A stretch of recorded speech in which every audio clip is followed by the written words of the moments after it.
प्रयागराज में उत्तर प्रदेश सरकार दिव्य और भव्य कुंभ का आयोजन कर रही है, लेकिन इस क्षेत्र में 54 बीघा की जमीन पर दावा किया जा रहा है कि वो वक्फ प्रॉपर्टी है और तमाम धर्मगुरु इस पर बयानबाजी कर रहे हैं और कह रहे हैं कि इसमें मुस्लिम पक्ष ने दरिया दिली दिखा रहे हैं।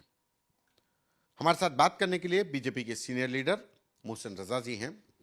सर, कुंभ तो सदियों पुराना है, प्रयागराज में होता आया है, लेकिन अब कहा जा रहा है कि 54 बीघा जमीन वक्फ की निकल आई है और कुछ लोग दावा कर रहे हैं। हालांकि वक्फ बोर्ड ने मना कर दिया है कि ऐसा कोई दावा कभी उनके सामने आया ही नहीं। देखिए, यहाँ पर कोई भी ज़मीन है, सबसे पहले वो भारत की है।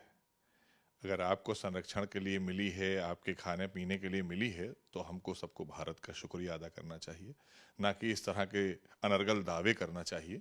कभी भारत की संस्कृति ने ये नहीं किया है। भारत की संस्कृति बड़ी विशाल है और ख़ासकर ऐसी जगहों पर जहाँ पर इस तरह के आयोजन हो रहे हों और जिनका प्राचीन इतिहास हो, वहाँ पर इस तरह की बातें। और मुझे बड़ा हैरत हो रही है कि इस तरह के लोगों पर हमारी एजेंसियों को नज़र रखना चाहिए कि ये जो शहाबुद्दीन रज़वी हैं, ये लगातार जिस तरह की बातें, अभी इन्होंने कुछ दिन पूर्व कहा कि वहाँ पर धर्मांतरण कराया जाएगा, तो अवैध धर्मांतरण तो यही लोग कराया करते थे। अवैध धर्मांतरण करा रहे थे और अगर कुंभ में जाकर कोई घर वापसी कर रहा है तो चिंता इनकी बढ़ रही है, क्योंकि ये अवैध धर्मांतरण तो इन्होंने कराए हैं। यही लोग हैं जो कहा करते हैं कि साहब ये 9 वर्ष में बधाई मत दीजिए, किसी को मुबारकबाद मत दीजिए, ये ईसाइयों का है। तो धार्मिक कट्टरता भी यही परोस रहे हैं। फिर ये उंगली उठाते हैं, जब इन पर कार्रवाई होती है तो चीख पुकार करते हैं कि साहब हम मुसलमान हैं। तो ये आप कौन से मुसलमान हैं? आप यही वाले कट्टरपंथ वाली बात के सोच के मुसलमान हैं और यही परोसना चाहते हैं। अवैध धर्मांतरण आप कराएंगे, हर जगह आप इस तरह के दावे और अनर्गल बातें करेंगे, आप इनको मुबारकबाद ना दो। और ये वहाँ मुबारकबाद देना पसंद करते हैं जहाँ पर इंसानों के गले काटे जा रहे हैं और अल्लाह अकबर कहा जा रहा है, ये वहाँ मुबारकबाद भी देते हैं और जश्न भी मनाते हैं। तो हमारी एजेंसियों को इन सब लोगों पर नज़र रखना चाहिए। इस तरह के लोग हैं जो हमारे तमाम मुस्लिम समाज को गुमराह भी करते हैं, हमारे नौजवानों को गुमराह करने का काम करते हैं। तो ये कट्टरपंथी सोच है इनकी और ये जो अनर्गल बातें कर रहे हैं, जांच के बाद सारी चीज़ें सामने आएंगी। जैसे अवैध धर्मांतरण की जांच करी ना एजेंसियों ने, तो यही सब नाम निकल कर आए जो लोग जेल गए हैं। कौन गए हैं?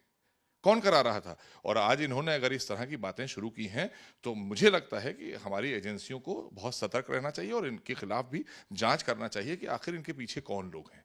कोई तो लोग हैं कि हम पहली बार देख रहे हैं कि कुंभ के मामले में लगातार इस तरह की चीजें उठाना, तो इसका मतलब है कहीं ना कहीं सौहार्द खराब करने की प्रयास तो हो रहा है। तो इस पर हमें नजर रखनी होगी। आखिर ये लोग बयान क्यों दे रहे हैं? सिर्फ सुर्खियां बटोरने के लिए? क्योंकि वक्फ बोर्ड ने तो डिनाई कर दिया, कहा कि नहीं, कभी कोई विवाद आया ही नहीं, कभी कोई बात नहीं आया, कभी किसी ने दावा ही नहीं किया। मैंने कहा विरोध और जो बात कर रहे हैं ये जिस तरह की बातें कर रहे हैं, सस्ती लोकप्रियता और आपके चैनल या कहीं पत्रों में बना रहना, दैनिक पत्र सुर्खियों में बना रहना और इस तरह की चीज़ें करते हैं ये लोग।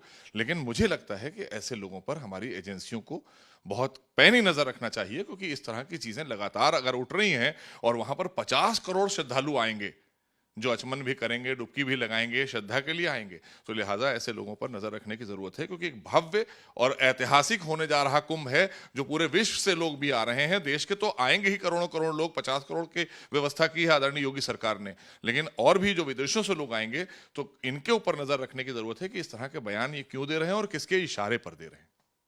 शुक्रिया। ये बीजेपी के सीनियर लीडर मोहसिन रजा, जिनका कहना है कि ऐसे जो लोग बयान दे रहे हैं वो कट्टरपंथी सोच के हैं और जब दिव्य और भव्य कुंभ हो रहा है जहां 50 करोड़ के लगभग लोग अपना दिव्य स्नान करने के लिए आएंगे, तो वहां पर सुरक्षा एजेंसियों को ऐसी बयान देने वालों के पर नजर रखनी होगी कि आखिर इनके मंसूबे क्या हैं, इनके पीछे कौन लोग हैं। कैमरा पर्सन रोहित के साथ संतोष कुमार, आज तक।